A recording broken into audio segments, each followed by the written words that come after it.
Our next section is... Quickfire Reviews! This is easy to explain. This is where the two of us review everything we've read, watched or played, but within a maximum time limit of 60 seconds. So, I'll now leave it to Sven to review his first item, now. I've been playing an old DOS game called Covert Action. It has no story, so I really could cover it in video games, but hey, I saw Kikostia play it. It looked fun. It's basically a Carmen Sandiego-esque Finding the Clues game. Well, until you break into an enemy and becomes a top-down shooter game, but that's beside the point. But for a DOS game, it's damn fun. Okay, fair enough. I guess that's just one item I can review, but I really don't want to. Metroid Other M. Yes, this is something I also managed to rent along with Batman Begins, although this one was not nearly quite as pleasurable. I'll save my opinions on the story for a VTT special that will get inserted basically whenever I finish it. But yeah, focusing purely on a gameplay standpoint, it's just mediocre. The controls kind of work, but it's just not exciting. The music is incredibly dull, and if anything manages to suck atmosphere out of the experience. And overall, it's a game that feels like a chore to play through rather than anything for fun, so I hope you guys appreciate what I did for you. I'm not sure, but I'm guessing that's not a recommendation. Yeah, you could say that. I'm just kind of guessing, though. Well, your intuition serves you well, to quote Obi-Wan Kenobi. Anyway. And just quickly, I'll just do the manga reviews. Bleach is setting up for the very standard and very generic setup we've come to expect from Bleach. Here's a new selection of villains, and every single one of them is going to go up against one of the Soul Reaper captains. Woo! We can now expect a whole series of bullshit powers and a whole load of bullshit techniques to overcome them. If I may interrupt, at least this time the time skip can explain the power-ups, because it's been a year instead of a day. Yeah, that is true. In terms of Naruto, the war stuff is getting pretty interesting, although most of the side characters are being pushed to the side just to make Naruto look awesome, which is kind of irritating, but on the other hand, the action is still pretty good. Although my optimism for the series getting better may not last, since one of the panels hinted that Sasuke will eventually return to the battle. One moment, please. We apologize, ladies and gentlemen. We are currently experiencing nerd rage. Please stand by. Yeah. Yes, that's pretty much all I can say about that. Yeah, and I have my own things to say. Wow, two nerd rages in quick succession. And that's all the quickfire reviews we have, so in what is frankly the speediest broadcast we've ever had so far, we'll now move on to... Discussion! This section is where all of our hosts grab a cup of something and talk about an issue within fiction. At least we would normally, but after two discussions which developed into me and Sven trying to outrage each other, and another one where we had to juggle both guests and Skype trying to frustrate us, I feel it's time for a more relaxed discussion this month. I don't know if you figured this out, but me and Sven kind of lead on the nerdy side.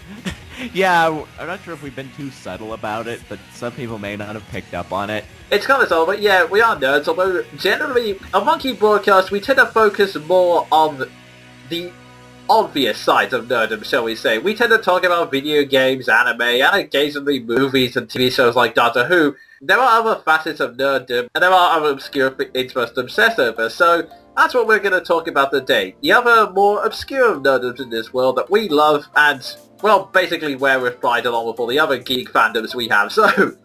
Yeah, it's going to be a very interesting discussion. Do you want to go first, or shall I...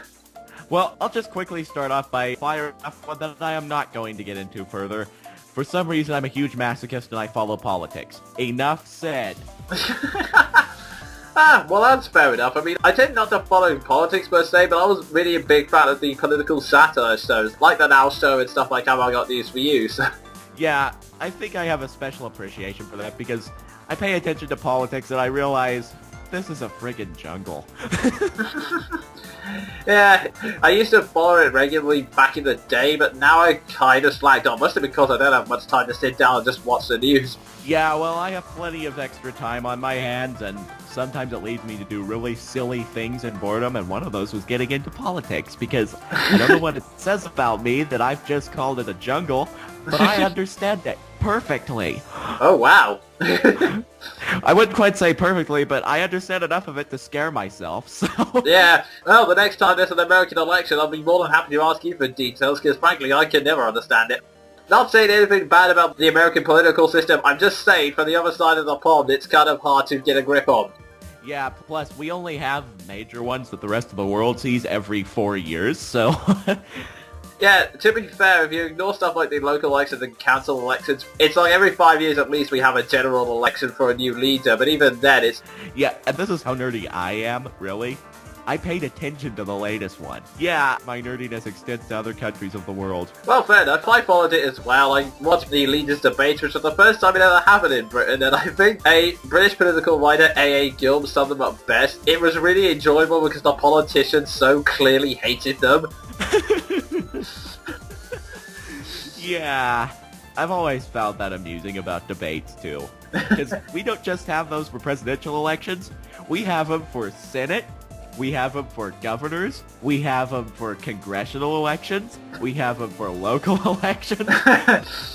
Yeah, I was going to say, I remember during the time, this wasn't for Monkey Broadcast, I think it was after recording a video game commentary, I asked you about it because I was curious as to how big a role the debates actually played in American politics. And I remember you saying, I'm really sick of them at the moment because they're elected the House of Representatives and there's one every day.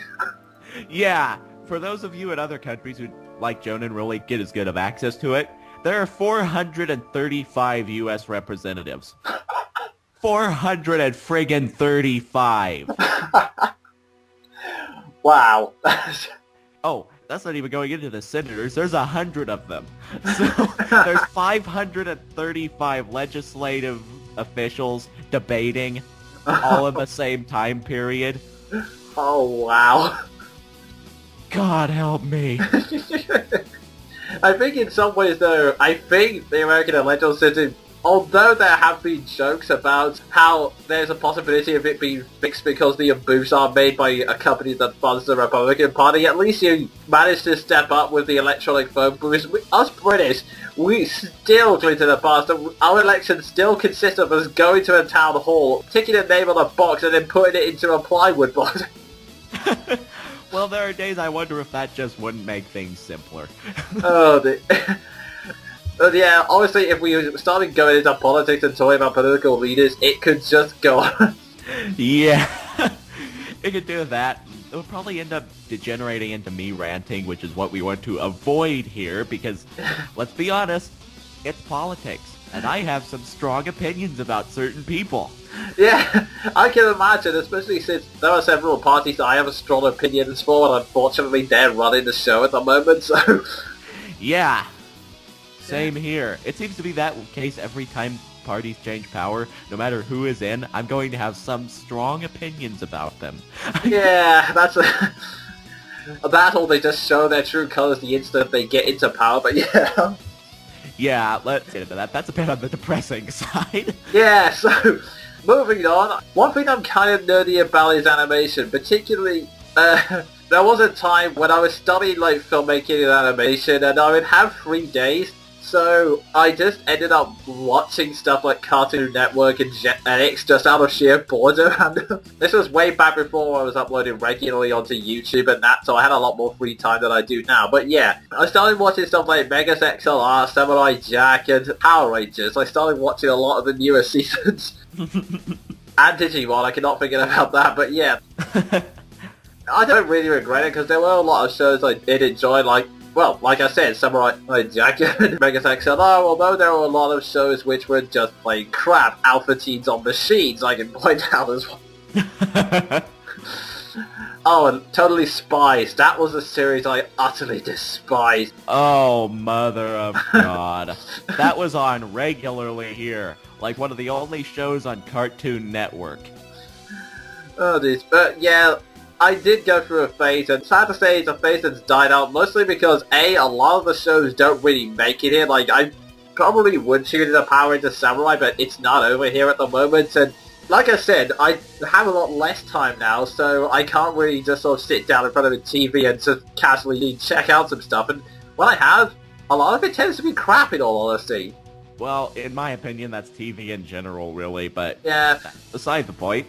Yeah, there are only 3 shows I actually go out of my way to watch these days, and they're Doctor Who, Have I Got News For You, and Would I Lie To You. That's it. Wow, just as you say that, someone messages me about Doctor Who. Oh yeah, I've just realised it's actually on. Darn it. Oh well, they repeat it endlessly on BBC Three. I'll catch it. Yeah, that and they have it online, which I cannot access because I'm in America. Aww. This is my version of Namco. Oh dear. I would say Xenoblade, but I remember you don't really care about that much about it. Yeah, that's the good part. Problem is, I care about Doctor Who, so, Yeah. screw you, BBC. Oh yeah, they've been clamping down on that stuff like crazy lately. Yeah, I suppose they have BBC America, so they want to try and herd you onto that, I think. Yeah, I'm not even sure if we even get that, so... Oh, bastards. Anyway. Anyway, yeah, where were we? But yeah, that was one nerd I explored. Sven, any others besides politics? Plenty. And I'm gonna work my way up to the big one by leading on to music. More particularly, the most nerdy genre of music in the history of mad power metal.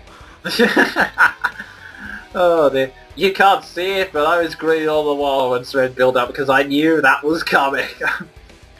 Yeah. Trust me, I've had converts. Anyway. I think it may include either of one of them because, like I've said before, guitars are my biggest weakness musically. Yeah, and this is the genre which I think focuses on probably the coolest application of use. Indeed, indeed. There are plenty of songs that Sven's introduced to me, and I'll have absolutely no idea what they're saying, but the guitar is so awesome I just forget. Yeah, on my end it's helped by the fact that it often has orchestral interludes and, well, backing to the guitar, which always, never ceases to add awesome effect. Plus, the lyrics never cease to be nerdy. Hell, the closest to reality grounded you could find is Gamma Ray, who sing about space. So... Oh god, just hearing the stuff like the Dragon Force lyrics. Oh my god, yeah, that... Yeah, you know that term on TV tropes, word salad? That's Dragon Force lyrics, 101. Pretty much, I mean, one lyric I can remember, they raise their hands to heavens above with resentment in their eyes. Yeah, and that's their most famous song ever. Yeah. I think that's also one of the songs people are getting sick and tired of because, well, don't get me wrong, Through the Fire and the Flames is a good song, but it gets overused quite a lot. Well, it was on, which Guitar Hero was that? Guitar Hero 3, I think it was on. So it got a whole lot of exposure very quickly because of how ridiculously, insanely hard it is to play on expert mode. Yeah. It was also in Brutal Legend as well, or is there a punctuation called it Brutal Legend? Yeah, this is part of why Through the Fire and Flame has become so legendary. It is so hard on Guitar Hero that Herman Lee himself cannot play it. That's the guitarist for Dragon Force. Oh, wow. So yeah, it's kind of earned an infamous reputation in more than one way. Yeah, I can imagine. The talk of power metal is saying nothing of the fact that there is a Japanese power metal band out there.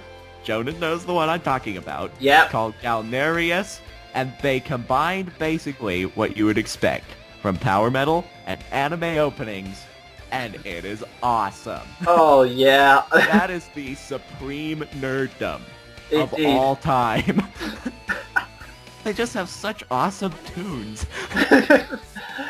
Oh, indeed, indeed. In fact, I am really tempted to use that in a fight sequence somewhere. Not sure what a fight sequence for what exactly, but somewhere. I think I could very well recommend some ideas once we're done here, but that's because I'm a nerd, and this is what the section is about. Indeed, indeed.